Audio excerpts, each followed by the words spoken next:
1887 के बीटन्स Christian annual में Sherlock Holmes का सर आर्थर कॉनन डॉयल की लिखी इस कहानी का नाम था अ स्टडी इन स्कारलेट। हाँ, तब भी किसी ने इतना ध्यान नहीं दिया, लेकिन जब 1890 से विख्यात स्ट्रैंड मैगजीन में छपने लगे होम्स वॉटसन के कारनामे, बस फिर कहना ही क्या। विश्व साहित्य के हॉल ऑफ फेम में अपनी पहचान बना ली उन्होंने, और ये विजय यात्रा शुरू हुई 1891 में प्रकाशित हुई कहानी अ स्कैंडल इन बोहेमिया से। आज प्रस्तुत है वो ही ऐतिहासिक कहानी विद किशोर में। मुख्य पात्र हैं होम्स वॉटसन, बोहेमिया के राजा और आयरीन एडलर। शर्लक होम्स के लिए वो ही थी द वुमन, जिसे कहेंगे सर्वोत्तम। मतलब पृथ्वी में अनगिनत स्त्री जाति में उसके जैसा कोई नहीं। बताओ भला। ओह, उनका तो नाम ही नहीं बताया, आयरीन एडलर। कुल मिला के उसका नाम सुनते ही शर्लॉक के भाव जाग जाते थे। ना, प्रेम नहीं, पता है, बस एक इसी मामले में अपने दोस्त को मैं सर्वत्र हारा हुआ देखता था। इतना हिसाबी मन और तेज नजर वाला इंसान इस दुनिया में आखिर मैंने तो नहीं देखा। लेकिन इस प्रेम नाम के आवेग का उसके पास कोई मूल्य ही नहीं था। स्ट्रेंज। मैंने जितनी बार भी इस विषय पर उससे सवाल पूछा, उसका सीधा जवाब होता था, वो सब हल्का फुल्का प्रेम भाव मुझे समझ में नहीं आता।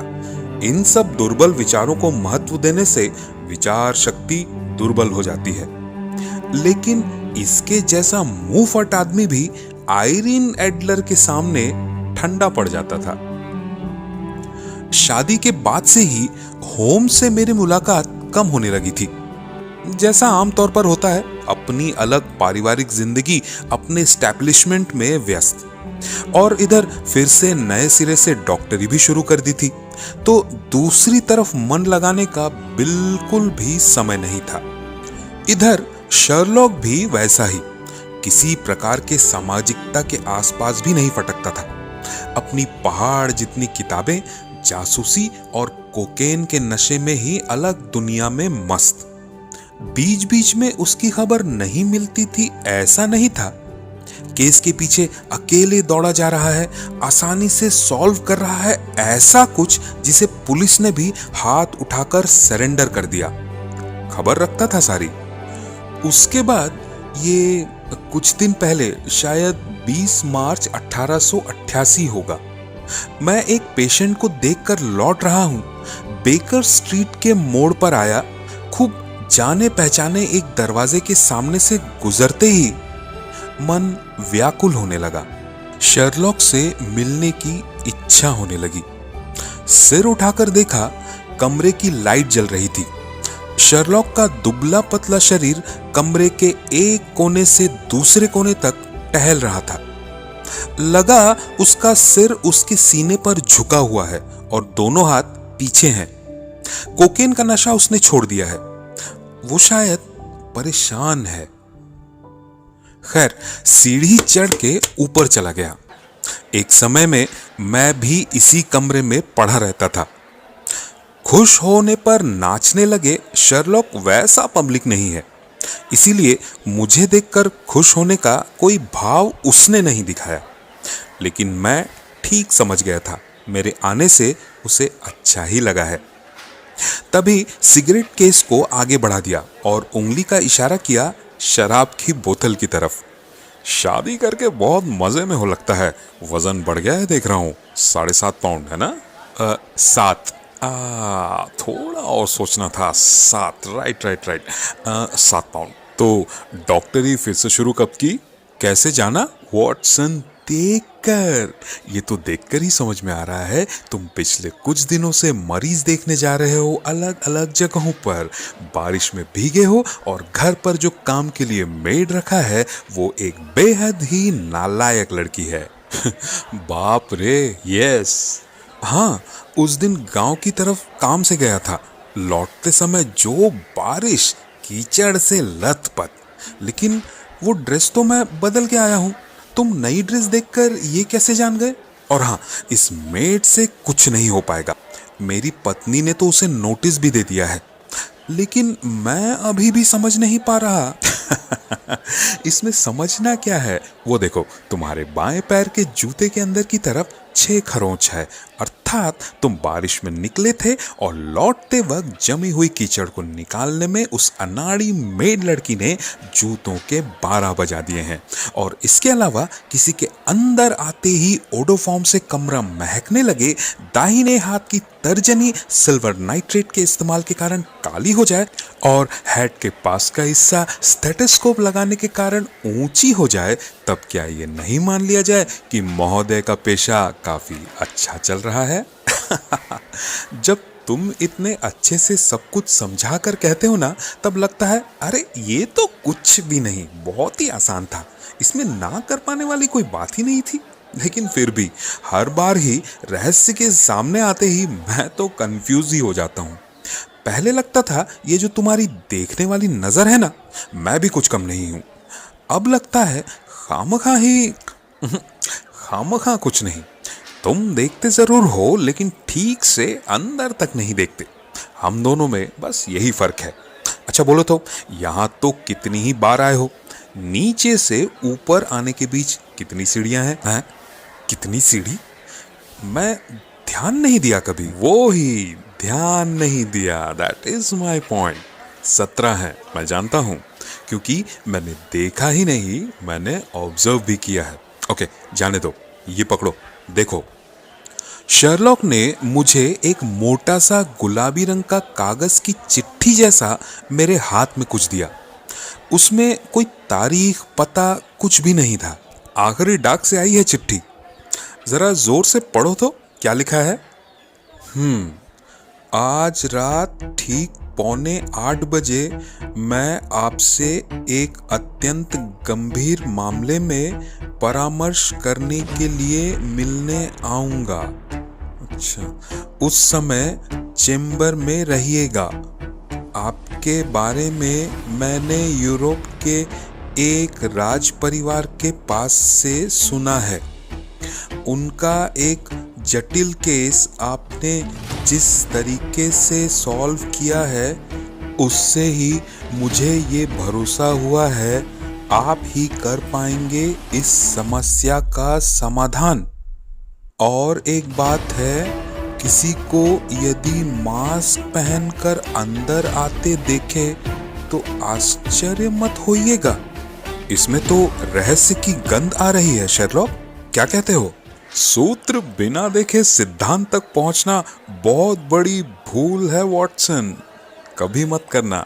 क्या होता है पता है, ब्रेन फैक्ट्स को एक तरीके से ऐसे सजा लेता है कि वो तुम्हारे पसंद की थ्योरी से मैच करने लगता है।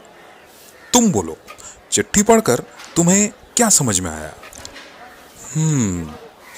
जिसने इसे लिखा है कोई बड़ा आदमी ही है, क्योंकि ये कागज सस्ते में नहीं आता, बहुत महंगा कागज है। और भी मजबूत कागज देखे हैं मैंने, लेकिन ये कुछ ज्यादा ही सख्त नहीं है। कैसा पिक्यूलियर है, ठीक कहा, पिक्यूलियर।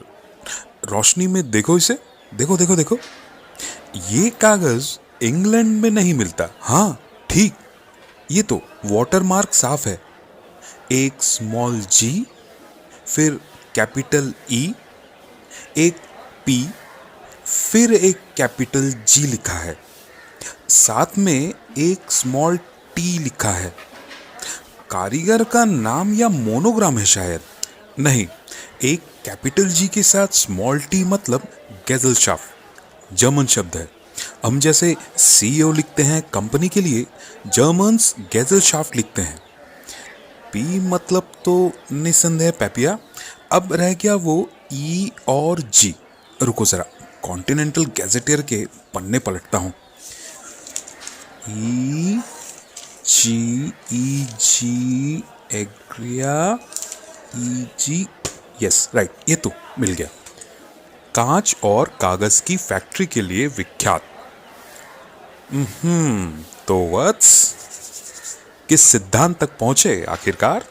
ये कागज बोहेमिया में बना है और पत्र लेखक खुद एक जर्मन है। वो ही ऐसी नीरस चिट्ठी लिख सकते हैं। अब ये देखना है, एक जर्मन जो बोहेमिया के कागज में चिट्ठी लिखता है और खुद एक मास्क लगाकर मिलना चाहता है, उसका असल उद्देश्य क्या है। शायद वो आ गए लगता है। 2 घोड़े वाली गाड़ी है। और हाँ, ठीक कहा, महंगे घोड़े हैं। पैसे वाला क्लाइंट है वॉटसन, लगता है अच्छा दांव लगेगा। अरे अरे, मैं चलता हूं फिर। अरे दिमाग खराब है। अरे बैठो बैठो बैठो, जानते ही तो हो तुम्हारे बगैर मैं अंधा हूं। इंटरेस्टिंग केस लगता है, मिस करोगे तो अफसोस होगा, कह देता हूं। वो आ रहे हैं, मन लगाकर सब कुछ सुनो। आइए। कमरे में जिन्होंने प्रवेश किया वो अच्छे खासे लंबे हैं, 6.5 फीट तो होंगे ही। सीना और हाथ पांव बहुत सा हर्क्यूलिस के समान। पहनावे में एक महंगा काला लिबास, बदन में इतने गहने जैसे कुबेर ने अपना सारा खजाना खोल दिया हो।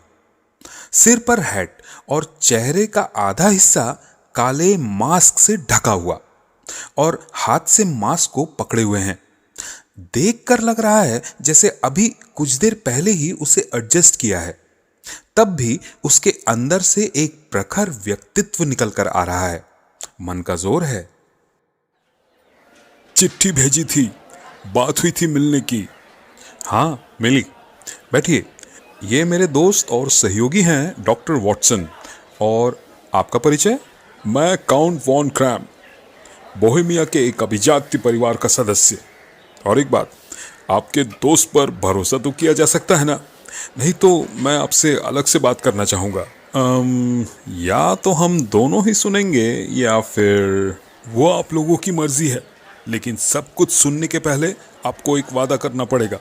इस विषय में किसी से कुछ भी नहीं कहिएगा, कम से कम आने वाले 2 साल तक तो नहीं, क्योंकि अगर किसी को पता चल गया तो मुसीबत हो जाएगी। हो सकता है शायद यूरोप का इतिहास ही बदल जाए। I promise. मैं भी। माफ कीजिएगा, ये मास्क पहनना मेरी मजबूरी है, कुछ मत सोचिएगा। असल में जिनकी तरफ से मैं यहाँ आया हूँ वो चाहते हैं कि उनका एजेंट सबसे अनजान ही रहे। असल में मैंने आप लोगों को अपना गलत परिचय भी दिया। मैं काउंट वॉन क्रैम भी नहीं हूँ। जानता हूँ। जानते हैं, असल में ये मामला इतना गंभीर है कि हर तरफ से प्रिकॉशन लेना पड़ रहा है।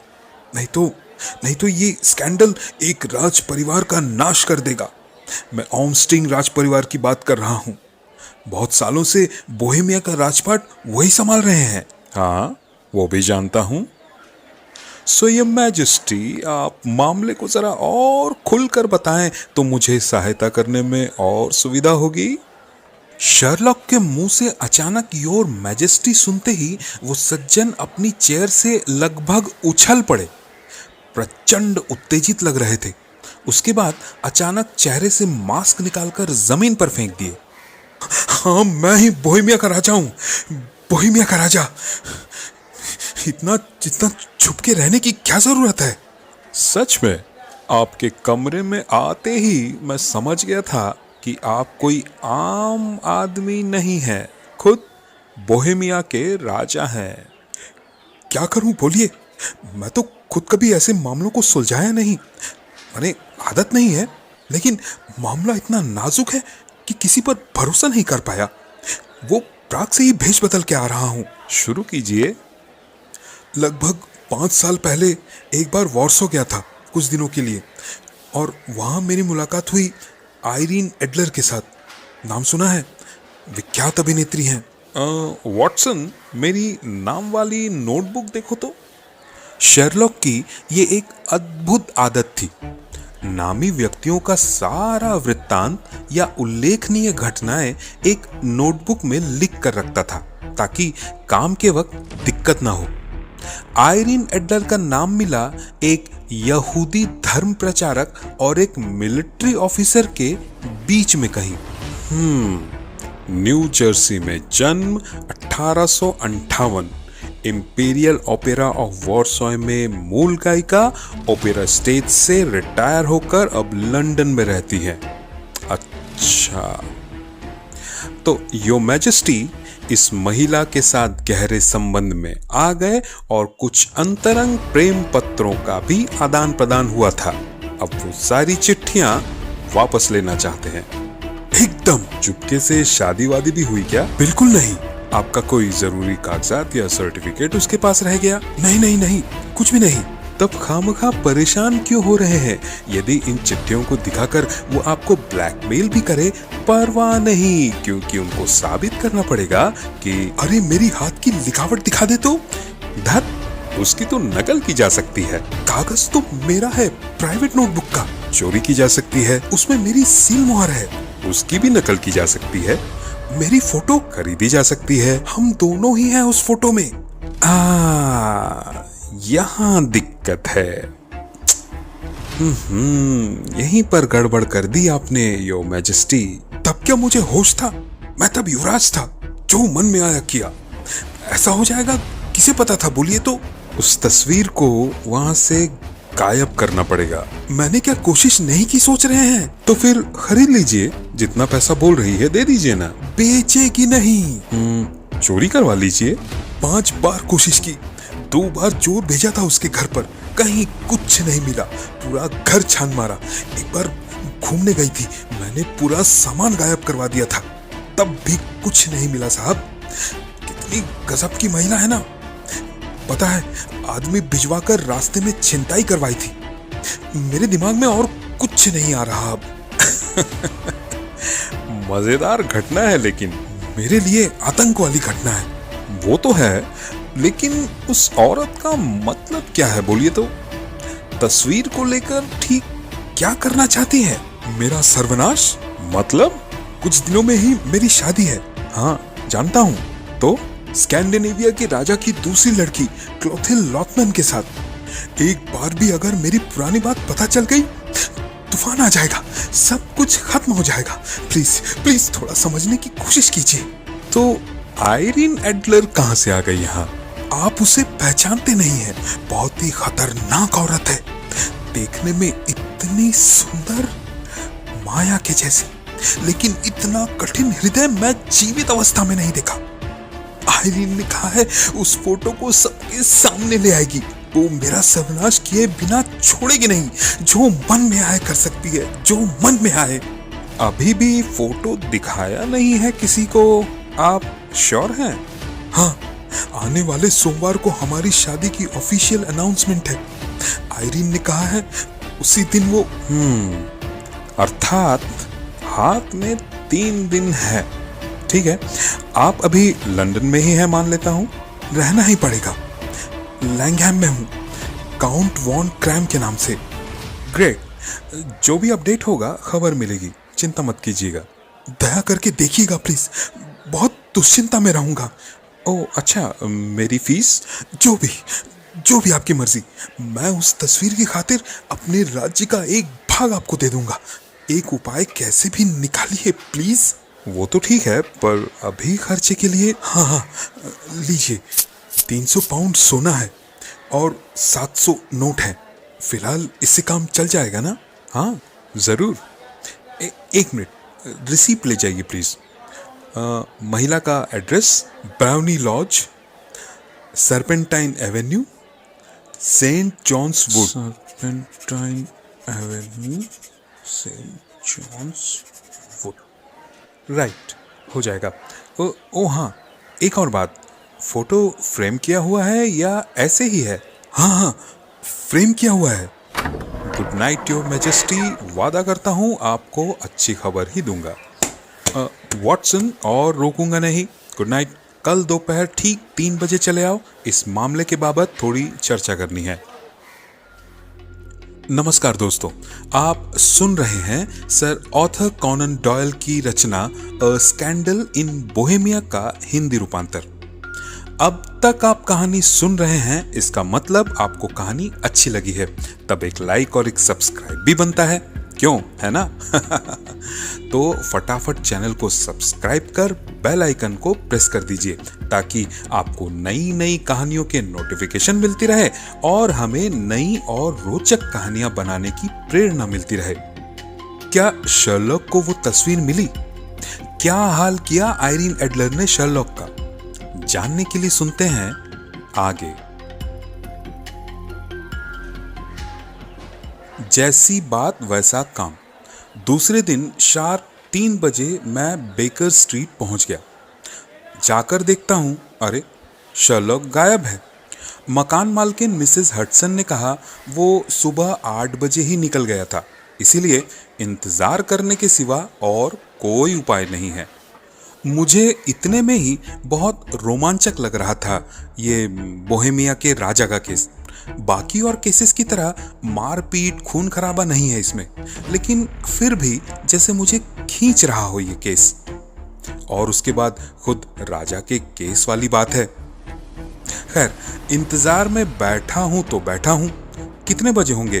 अंदाजन 4। अचानक देखता हूं एक शराबी किस्म का आदमी अस्त व्यस्त गंदे से कपड़े पहनकर कमरे के अंदर आ गया। सच कह रहा हूं, मैं अपने गुणी दोस्त के भेष बदलने के सभी कायदे जानता हूं, लेकिन ये भेष देखकर पूरी तरह मैं भी कंफ्यूज हो गया था। आश्चर्य से देखता रह गया। मैंने देखा शर्लॉक एक हल्का सा इशारा करके अंदर चला गया। 5 मिनट बाद जब बाहर आया, फिट होकर चुस्त दुरुस्त फायर प्लेस के सामने लंबा होकर बैठ गया। और उसके बाद खामखा ही देख रहा हूं, हंसने लगा।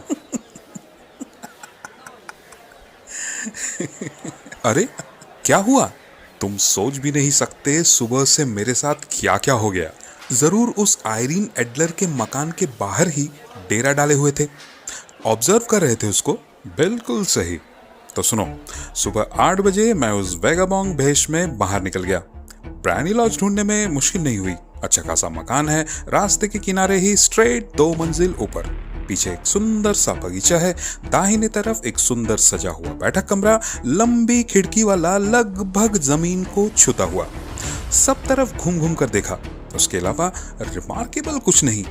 हाँ, और देखा उस खिड़की के पैसेज में आसानी से अंदर जाया जा सकता है। उसके बाद सुनो, उस बगीचे के दीवार से लगा हुआ अहाते जैसा कुछ था।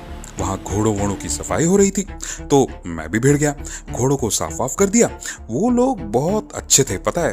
बख्शीश दी, शायद तंबाकू दी और आसपास के लोगों की बहुत सी सीक्रेट बातें बताई। क्या करूं, सुनना ही पड़ा। एडलर के बारे में क्या पता चला? ओह, आयरीन एडलर। पता चला इन्होंने तो उस इलाके में सभी का दिमाग खराब करके रखा है। ऐसी खूबसूरत महिला तो पूरे राज्य में ही नहीं है। चुपचाप रहती हैं, किसी के साथ ज्यादा मेल जोल नहीं, संगीत और थिएटर लेकर ही व्यस्त रहती हैं। रोज नियम से शाम 5 बजे निकल जाती हैं और शार्प 7 बजे लौट आती हैं। डिनर करके नींद। थिएटर ना हो तो ज्यादातर निकलती नहीं है। लोग बाग भी उससे बहुत मिलने आते हैं ऐसा भी नहीं है, बस एक डार्क हैंडसम पुरुष के सिवाय। वो आते हैं और अक्सर आते हैं। उन महाशय का नाम है मिस्टर गॉडफ्रे नॉर्टन। देखा वॉटसन, एक गाड़ी के कोचवान के साथ दोस्ती करने का फायदा। इस नॉर्टन को बहुत बार घर तक छोड़ा है, इसलिए खबर रखता है सारी। ये नॉर्टन हमारी कहानी का एक इंपॉर्टेंट कैरेक्टर है, इसमें कोई संदेह नहीं। लगभग रोज ही आते हैं। उस पर भी भाई साहब वकील है। यही मन में खटका है, जानते हो वॉटसन, आयरीन एडलर के साथ उसका ठीक क्या रिश्ता है? क्लाइंट। तब तो उस तस्वीर को आयरीन ने उसे जरूर सौंप दिया है, और अगर दोस्त है तो ही फोटो को ना दिखाना ही एक्सपेक्टेड है। इसी पर निर्भर करता है कि मैं अपनी इन्वेस्टिगेशन की परिधि कितना बढ़ाऊं। ब्रायनी लॉज पर ही ध्यान दूं या नॉर्टन के इनर सर्कल चैम्बर तक? सॉरी वॉटसन, ये बक बक करके तुमको बोर कर रहा हूं, लेकिन मेरे मन की ये सब बातें और किसको बताऊं भाई। अरे बेकार की बातें मत करो, आगे बताओ। हाँ, मैं यही सब सोचने में व्याकुल था, ठीक तभी देखा ब्रायनी लॉज के सामने एक काली घोड़ा गाड़ी आकर रुकी और उसमें से जो उतरे वो थे एक सुदर्शन, वो ही डार्क हैंडसम, ठीक जिनके बारे में मैंने सुना था। लगा बहुत जल्दबाजी में है। पता है वॉटसन, गाड़ी से उतरते ही सीधा दौड़ गए घर की तरफ और ऐसे गए जैसे खुद का मकान हो। अच्छा, उसके बाद आधे घंटे तक रहे होंगे। उसके बाद खिड़की से जो देखा उससे तो यही लगा कि बहुत उत्तेजित हैं। अधैर्य होकर इधर उधर चहलकदमी कर रहे थे, हाथ हिला रहे थे और उत्तेजित होकर। आयरीन को इस बीच एक बार भी देख नहीं पाया। झगड़ा हो रहा था क्या? पता नहीं, लेकिन वो आदमी जब घर से निकला तब बहुत गुस्से में लग रहा था, लगभग दौड़ ही रहा था। एक सोने की घड़ी पॉकेट से निकालकर समय देखा, उसके बाद जल्दी से गाड़ी में बैठकर कोचवान को निर्देश दिया, तेजी से दौड़ाओ गाड़ी, पहले क्रॉस एंड हैंकीज में जाऊंगा, उसके बाद church of Saint Monica. 20 minute में पहुंचा दो तो बख्शीश मिलेगी। तो जल्दी से निकल तो गया। मैं खड़े होके सोच रहा था क्या करूं, पीछा करूं। अरे उसके बाद फिर हुआ एक कांड। सामने से आकर रुकी एक और गाड़ी, जैसे पहले से ही तय था। गाड़ी ठीक से रुकी भी नहीं, दरवाजे से दौड़ती हुई निकली एक महिला। ठीक से देख नहीं पाया उसे, लेकिन वॉटसन क्या बताऊं तुम्हें, अकल्पनीय सुंदरी, कोई भी प्यार में पड़ जाएगा। अरे जहन्नुम में गया प्यार, क्या किया ये बताओ। क्या करेगी? गाड़ी में चढ़ते ही एक instruction, church of Saint Monica चलो जल्दी, 20 मिनट में पहुंचा दो तो मिलेगी बख्शीश। अजब, इसने भी एक ही बात बोली। एग्जैक्टली, मैं भी बाद वाली गाड़ी में बैठ गया। मेरे गंदे कपड़े देखकर कोचवान की इच्छा तो नहीं थी बिठाने की, लेकिन मैंने भी तो उसे वो एक ही बात बोली, 20 मिनट में पहुंचा दो तो बख्शीश। खाली रास्ते के कारण हो या बख्शीश के कारण हो, मेरे कोचवान ने तूफान की गति से मुझे पहुंचा दिया चर्च में। बाकी दो लोग मुझसे पहले ही पहुंच गए थे। चर्च के अंदर जाकर देखा सन्नाटा, कोई कहीं नहीं उन दोनों के सिवा। और हाँ, प्रीस्ट भी थे। मैंने देखा तीनों मिलकर चर्च के ऑल्टर के सामने खड़े थे और मैं तो ऐसे घूम रहा था चर्च में जैसे देखने आया हूं, टूरिस्ट के जैसे। अचानक तुम सोच भी नहीं सकते वॉटसन क्या हो गया। मैं भी एक पल के लिए घबरा गया था। मैंने देखा वो मेरी ही तरफ देख रहे थे और गॉडफ्रे नॉर्टन दौड़कर मेरी तरफ आया और बोला, ओफ, क्या किस्मत है, क्या किस्मत, आपसे ही होगा, आइए आइए आइए प्लीज। आइए मतलब क्या क्या करूंगा मैं? अरे वो बाद में बताऊंगा, पहले आइए तो सही, सिर्फ 3 मिनट बाकी है, मिस कर दिया तो वैधता ही नहीं रहेगी। वॉटसन, कुछ समझने के पहले ही मैंने देखा हम ऑल्टर के सामने खड़े हैं। कानों में कुछ फुसफुसाकर कहा जा रहा है और मैं भी एक बाध्य लड़के की तरह करता जा रहा हूं। एक तरफ मेरे वो गॉडफ्रे नॉर्टन और दूसरी तरफ आयरीन एडलर, और मैं बन गया उनकी शादी का एकमात्र गवाह। जस्ट समझो उस मामले को।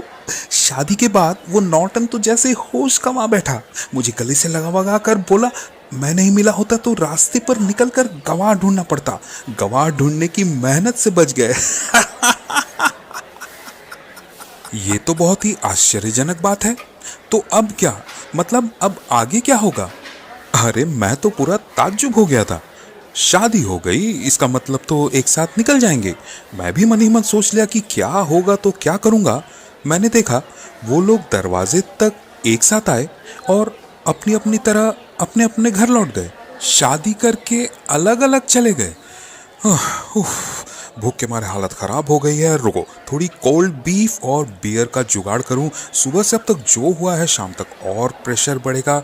वॉटसन, तुम कहीं मत जाना, अभी काम है।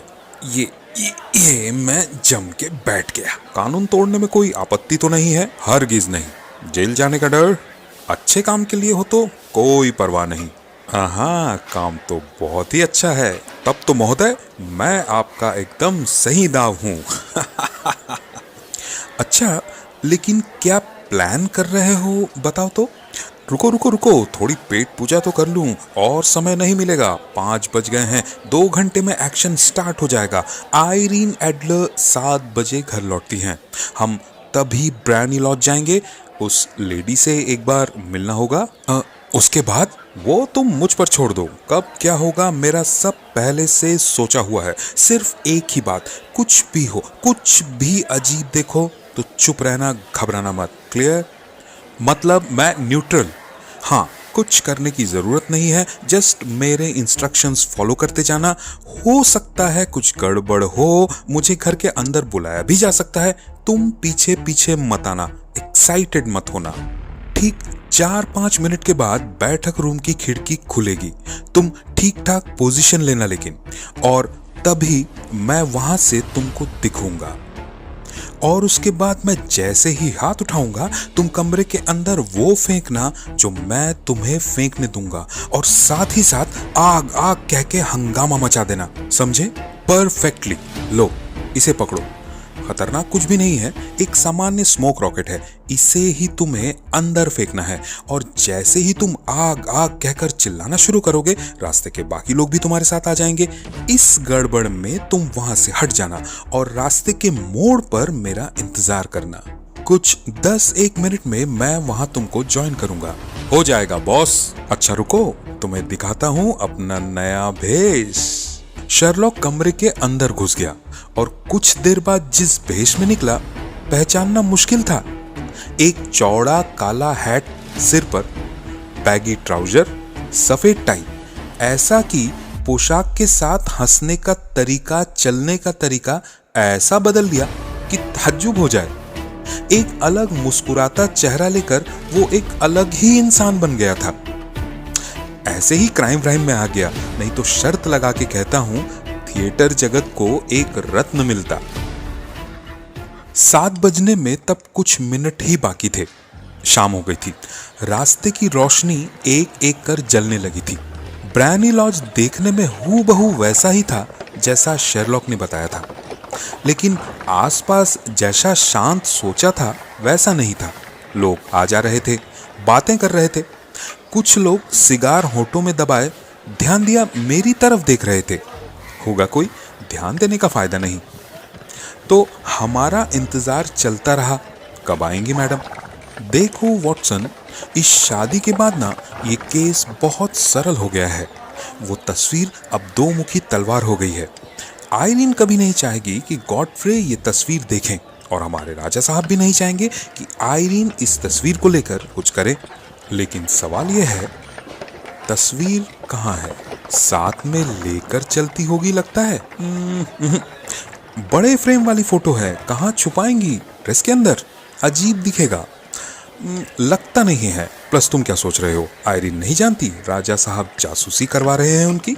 सुना तो तुमने 2 बार छिनताई करवाने की भी कोशिश की, इसीलिए साथ में लेकर तो नहीं चलेंगे।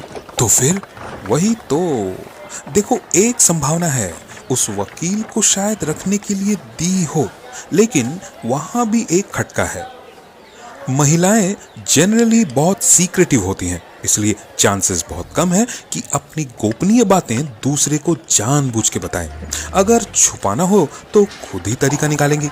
और योर मैजेस्टी कह रहे थे ना, आयरीन ने धमकी दी है कि कुछ दिनों में ही उसका इस्तेमाल करेंगी। इसका मतलब हाथ के पास ही कहीं है, घर पर ही कहीं। समझे वॉटसन? लेकिन शर्लॉक, घर पर भी तो चोरों ने 2 बार कोशिश की, कहाँ मिला? धत, देखने की आंख ही नहीं है बेवकूफों की। तो तुम किस तरह देखोगे? कौन कह रहा है मैं देखूंगा? वो मुझे दिखाएंगी। मजाक हो रहा है? वो तुम्हें दिखाएंगी? क्यों दिखाएंगी? दिखाएंगी वॉटसन, दिखाए बिना उपाय नहीं है। रुको, एक गाड़ी की आवाज आई लग रहा है। हाँ, वो आ रही है। Okay Watson, ready? सब याद है ना? एक सुंदर सुसज्जित गाड़ी आकर रुकी घर के सामने, और गाड़ी के रुकते ही देखा एक रास्ते का लोफर जाकर दरवाजा खोलकर आयरीन के उतरने की व्यवस्था कर रहा है। उसको अब तक देख रहा था, खड़े खड़े गप्पे मार रहा था। सोचा होगा आयरीन की मदद करे तो 2-4 पैसे मिलेंगे। लेकिन उसके कुछ करने के पहले ही और एक आदमी पहुंच गया मदद करने।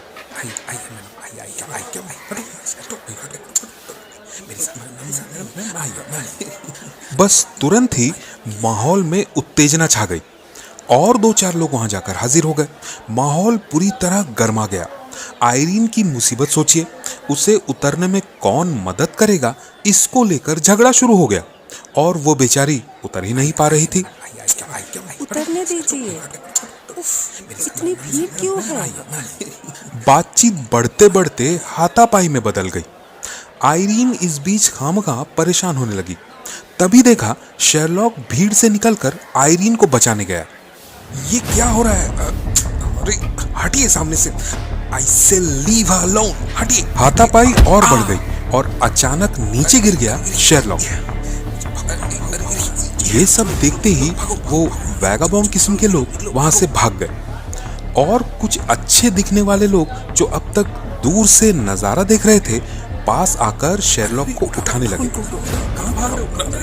आयरीन तब तक भीड़ से निकलकर सीढ़ी चढ़ने लगी थी। उसका फिगर जैसे आग लगा रहा था आसपास। वो अचानक बोल उठी, अरे हटिए हटिए, देखो इनको बहुत चोट लगी है क्या? अरे लगता है मर गए। अरे नहीं नहीं, सांस ले रहे हैं। ज्यादा देर बचेंगे नहीं लगता है। अस्पताल ले जाते ही। नाना, उन्हें कुछ नहीं होगा।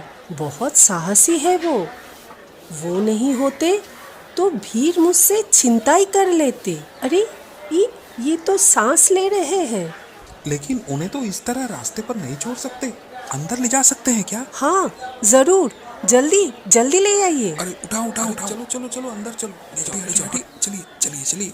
भीड़ से कुछ लोग शेरलॉक को अंदर ले जाने लगे। इस तरफ इस सोफा में सुला दीजिए प्लीज। हाँ। उसे सोफा में सुला दिया गया। मैं प्लान के हिसाब से एक कदम भी इधर उधर नहीं हुआ। सब कुछ देख रहा था बाहर से। देखा कमरे की लाइट जली। क्या पता तब शेरलॉक लेटे लेटे क्या सोच रहा था। लेकिन सच कह रहा हूं, मुझे ना अद्भुत सा कुछ लग रहा था। ऐसी मायावी एक महिला के साथ ऐसा खेल खेल रहा हूं। वो तो जानती ही नहीं है कि ये एक ट्रैप है। छी छी छी। लेकिन क्या ही किया जा सकता है। अभी तो शेरलॉक को धोखा नहीं दे सकता। इसीलिए पॉकेट से उसका दिया हुआ स्मोक रॉकेट निकाला, मन को सख्त किया। फिर याद आया हम तो उसे कोई नुकसान नहीं पहुंचा रहे, सिर्फ ये कोशिश कर रहे हैं कि और किसी को वो नुकसान ना पहुंचा सके। खैर, होम्स तब तक थोड़ा संभल कर उठकर बैठा। मैं साफ साफ देख पाया था वो उठकर इशारा कर रहा था जैसे ठीक से सांस नहीं ले पा रहा हो, हाँफ रहा था। और ठीक तभी एक नौकरानी ने दौड़कर कमरे की सारी खिड़कियों को खोल दिया जिससे हवा आ सके। शेरलॉक ने ठीक उसी समय अपने हाथ को ऊपर उठाया and that was my signal.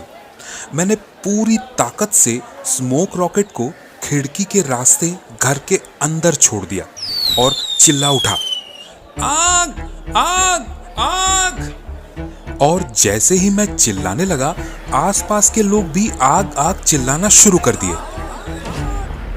माहौल फिर से खराब हुआ। वहां भगदड़ मच गई। सभी इधर उधर भागने लगे।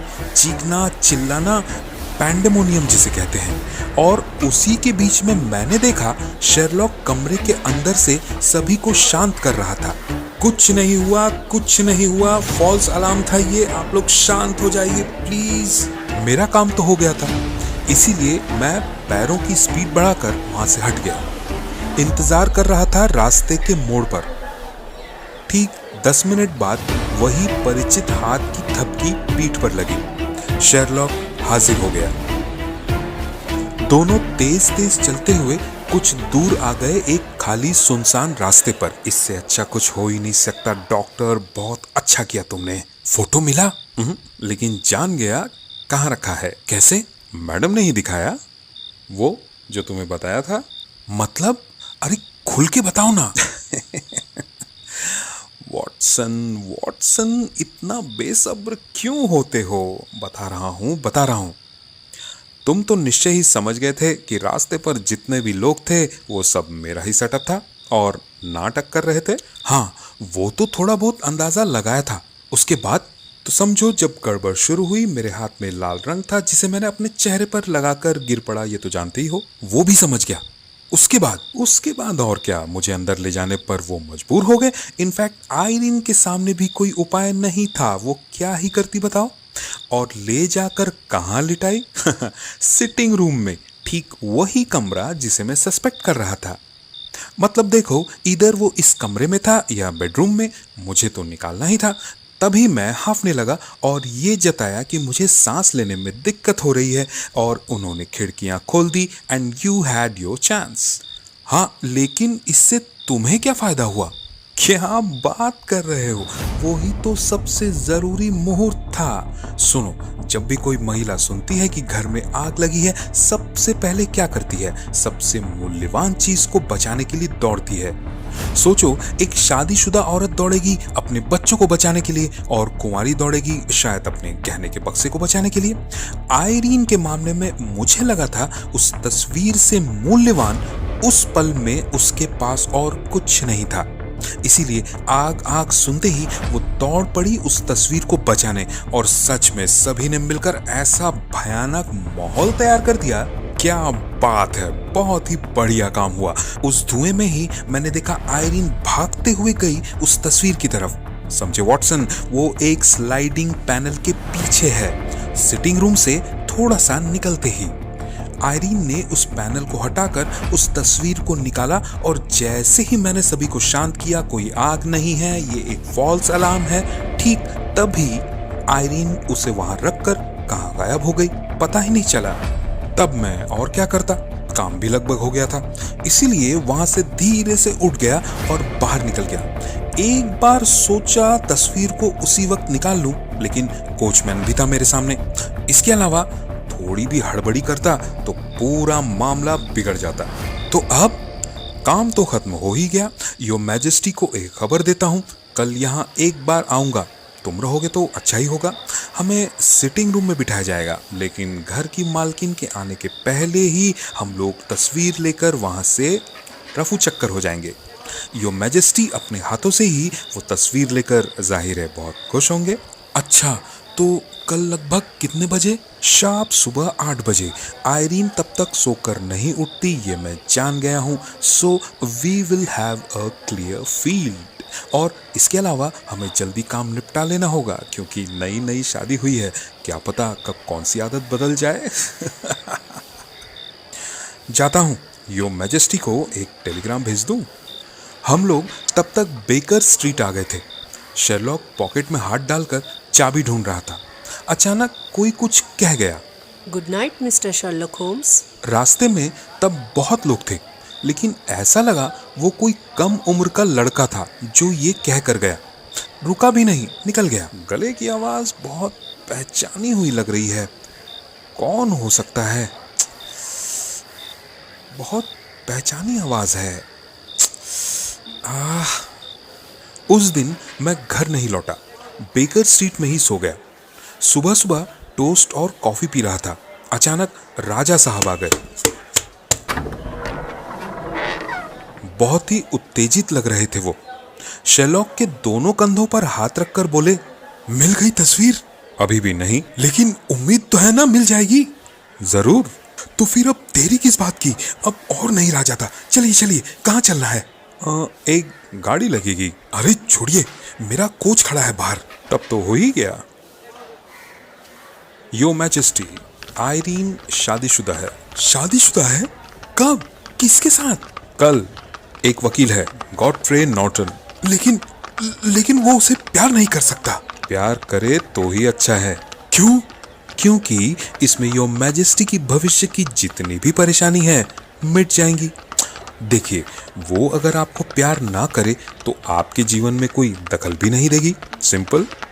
वो तो ठीक है, लेकिन वो अगर मुझसे ही शादी करती, कितनी अच्छी रानी होती ना। ब्रायनी लॉज का दरवाजा देखा खुला हुआ था। एक वृद्ध महिला बाहर खड़ी थी, जैसे किसी का इंतजार कर रही हो। आप शर्लॉक होम्स ही है ना? हाँ, मैं ही हूँ, बोलिए। मैडम ने मुझे कहा था कि आप आएंगे। वो असल में सुबह 5:15 बजे की ट्रेन से यूरोप निकल गई है। निकल गई है मतलब वो इंग्लैंड छोड़कर चली गई हैं? हाँ, फॉरएवर। और वो कागजात, लेटर्स, वो तस्वीर, हाय री किस्मत, सब गया, सब कुछ चला गया। रुकिए, देखने दीजिए।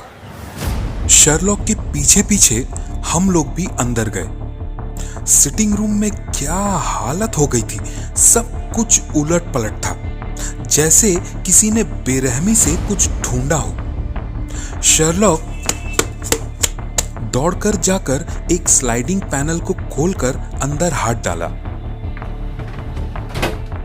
वहां से निकाली एक फ्रेम की हुई तस्वीर और एक चिट्ठी। तस्वीर खुद आयरीन एडलर की थी, एक इवनिंग गाउन पहने हालत में, और चिट्ठी लिखी हुई थी शर्लॉक के नाम, शायद पिछली रात में। शर्लॉक ने लिफाफे को फाड़कर चिट्ठी बाहर निकाली। माय डियर शर्लॉक होम्स, आपने सच में बहुत ही जबरदस्त ट्रैप लगाया था। उस दिन आग की आवाज आने तक मैं कुछ भी समझ नहीं पाई, लेकिन उसके बाद थोड़ा सा शक हुआ। सोची तो पता चला मैंने थोड़ा सा ढीला काम कर दिया। मैं तो जानती थी आपके बारे में, खबर मिली थी कि राजा किसी को मेरे पीछे लगाएंगे। अंदाज सा लगाया था आप ही होंगे। आपका एड्रेस मैंने पता कर लिया था, तब भी बेवकूफ बन गई। आपने मुझसे जो चाहा करवा लिया। पहली बार शक होने के बाद भी आपका वो शांत सभ्य भेष देखकर सब भूल गई थी। मन को समझा नहीं पाई कि आपके अंदर कोई और है। जानते हैं ना, मैं पेशेवर अभिनेत्री हूँ। तरह तरह के भेष बनाना मुझे बहुत आसानी से आता है।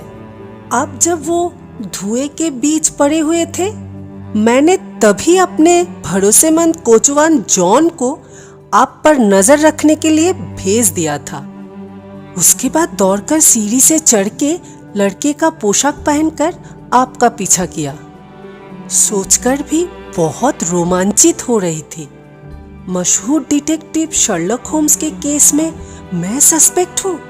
याद है, घर के अंदर जाने के पहले एक कम उम्र का लड़का आपको गुड नाइट बोल के गया था। क्यों, पहचानने में दिक्कत तो नहीं हुई ना? वहीं से मैं अपने पति के पास चली गई थी। हम दोनों ने मिलकर ये तय किया कि इंग्लैंड छोड़ने के सिवा कोई दूसरा उपाय नहीं है। इसलिए आप जब मेरे घर आएंगे तो मैं नहीं मिलूंगी, और जिस लिए आप आ रहे हैं, अर्थात वो तस्वीर, उसे लेकर अपने क्लाइंट को परेशान होने के लिए मना कीजिए। मैं सौभाग्यवती हूँ जो मुझे सच्चा प्यार मिला, क्लाइंट से 1000 गुना ज्यादा। राजा जो चाहे कर सकते हैं। तस्वीर मैंने रखा है सिर्फ अपने आप को बचाने के लिए, जिससे राजा भविष्य में मेरे खिलाफ कोई कदम ना उठा सके। मैं उनके लिए एक दूसरी तस्वीर रख के जा रही हूँ। अगर इच्छा हुई तो वो ले लेंगे। और शर्लॉक होम्स, बहुत ही अद्भुत मुलाकात हुई हमारी, लेकिन सच कह रही हूँ, बहुत अच्छा लगा। Irene Norton.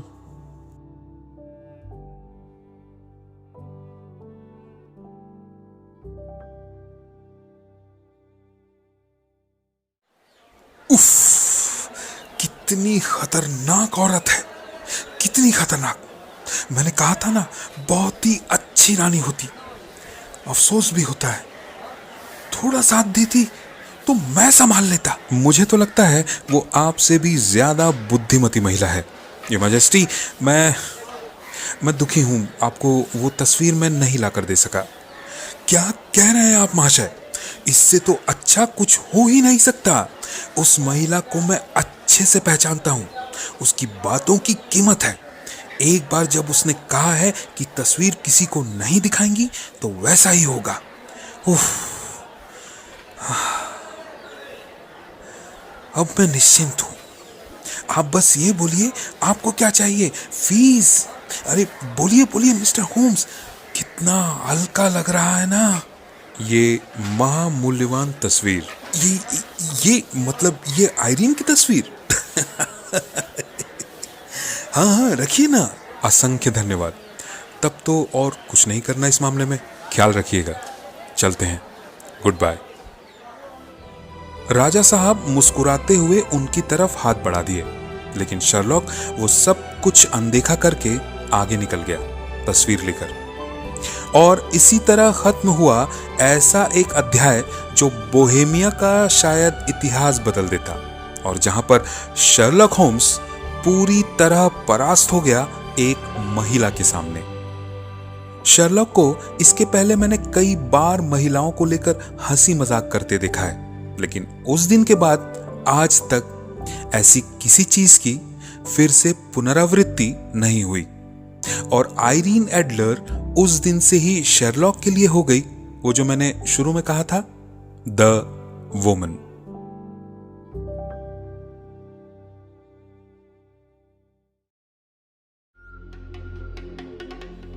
आप सुन रहे थे अ स्कैंडल इन बोहेमिया। मूल रचनाकार सर ऑथर कॉनन डॉयल। आपके लिए हिंदी में अनुवाद किया कहानी विद किशोर ने। सूत्रधार, कहानी पाठ एवं विभिन्न चरित्रों में मैं किशोर। विशेष सहयोग आयरीन एडलर के चरित्र में तुली। कहानी आपको कैसी लगी हमें कमेंट करके जरूर बताइएगा। चैनल को सब्सक्राइब कर बेल आइकन को दबाइएगा। मिलते हैं अगली कहानी में, तब तक के लिए नमस्कार।